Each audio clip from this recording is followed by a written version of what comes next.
Assalamualaikum warahmatullahi wabarakatuh. Waalaikumsalam warahmatullahi wabarakatuh. Gus niki wonten pertanyaan dari Ida Sam. Apakah belajar agama dengan atau via YouTube misalnya bisa disebut sebagai murid, Gus? Untuk Mbak Ida Sam ya. Belajar dari YouTube apa bisa disebut sebagai murid? Murid itu kan sebutan orang yang menghendaki menuju Allah Ta'ala. Itu juga disebut murid. Kalau di sini mungkin bagian dari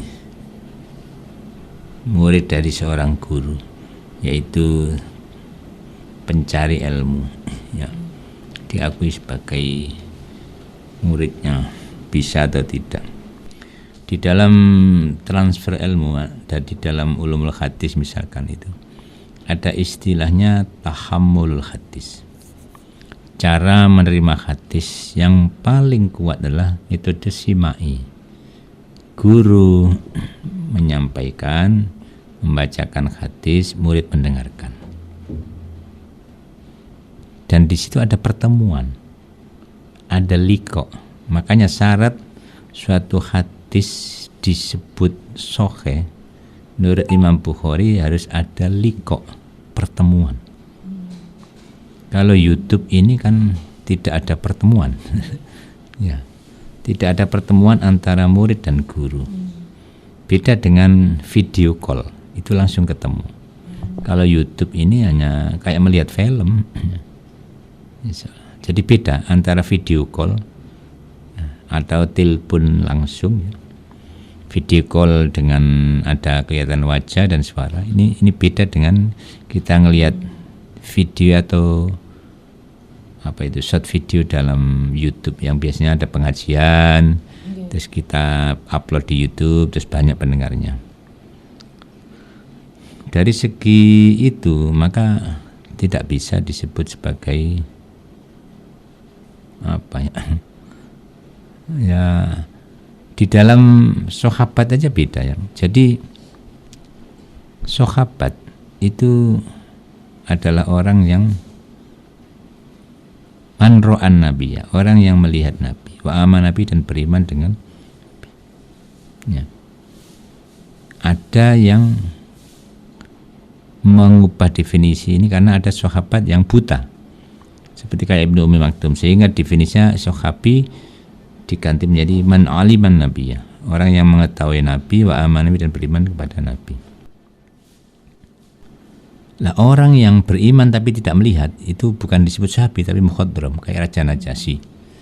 Jadi melihat Rasulullah itu ada athar, ada pengaruh, ada hal yang membekas karena melihat. Itu beda. Jadi liqa, pertemuan itu mempengaruhi orang yang melihat. Ya. Jadi secara ilmiah tidak bisa disamakan antara bertemu, melihat langsung mubasyarah dengan di YouTube. Karena YouTube ini sepertinya kan pasif. Gurunya pasif. Ya, pasif. Muridnya yang aktif mungkin. Jadi beda. Kayak di kelas itu beda. Ya. Nah, kalau ada interaksi secara tidak langsung begini, bagaimana, Gus? Kalau secara tidak langsung kan saya katakan tadi, kalau kayak video call itu kan bisa seperti langsung, karena bisa melihat, bisa mendengar. Ini mungkin bisa disebut murid. Ya. Tapi yang YouTube ini kan kayak melihat film.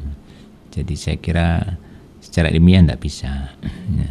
Tidak bisa disamakan dengan metode simai yang langsung mendengarkan langsung. Ya. Ada lagi istilahnya ardun, ya, menyodorkan, sorokan kalau ngaji itu. Ya, ini nggak ada sorokan, malah cuma mendengarkan, melihat gitu dong. Ya. Jadi saya kira nggak bisa disamakan antara lihat YouTube yang kayak video, ya, dengan yang bertemu langsung, guru membacakan, guru memberi ilmu, guru membimbing, ya, dan mengawasi. Ya. Nah kalau bisa disebut murid, sedunia bisa jadi muridnya nanti. Ya, kalau dapat ilmu mungkin boleh, dalam arti transfer ilmu mungkin bisa. Ya, kalau murid dianggap orang yang memperoleh ilmu mungkin bisa, karena ada dari YouTube itu yang pakai ijazah. Jadi ijazahnya jadi menyampaikan lewat YouTube dan sekaligus diijazahkan kepada siapa yang mendengarkan. Itu mungkin bisa dianggap sebagai penerima ijazah. Ya. Karena sudah diberi izin. Jadi mendapat ilmu dan bisa diamalkan. Ya, murid dalam YouTube ini. Ya, jadi tanda petik murid yang di sini itu ya. Ya, kalau seperti yang kuat dalam hadis tidak bisa. Tapi sekedar murid mengamalkan ilmu itu boleh, kan ada yang diijazahkan. Sementara yang bersifat ilmu mungkin kita bisa menerima ya. Menerima, tapi hati-hati karena YouTube itu belum tentu benar, kadang ada editan ya. Ya, jadi tidak ada kontrol dari guru nanti. Saya kira itu, jadi perlu dipilah-pilah YouTube ini. Rata-rata video ya YouTube itu. Nah, jadi dari video ini kalau ada ijazah, misalkan ini video tentang doa memperoleh rezeki dan di situ ada ungkapan memberi ijazah kepada siapapun, ijazah umum, itu ya mungkin bisa dibenarkan. Ya namanya murid, disebut murid YouTube. Ya, murid YouTube. Ya nggak apa-apa. Ya, bisa diterima. Tapi tingkatannya kan kurang kuat ya. Jadi mungkin itu kayak munawalah, kalau dalam hadis munawalah, diberi kitab amal no gitu dong. Kalau kilo video amal no. Jadi tingkatannya tingkatan rendah. Yang tertinggi adalah simai, terus ardun sorokan ya. Terus ada ijazah. Kalau ini mungkin munawalah, diberi dan juga ada yang dibareng ijazah, ada yang tidak. Yang kuat adalah munawalah plus ijazah, diberi dan diijazahi. Diijazah itu diberi izin untuk memberikan kepada orang lain ya. Mengamalkan atau memberi amal itu kepada orang lain, menyebarluaskan. Saya kira itu ya.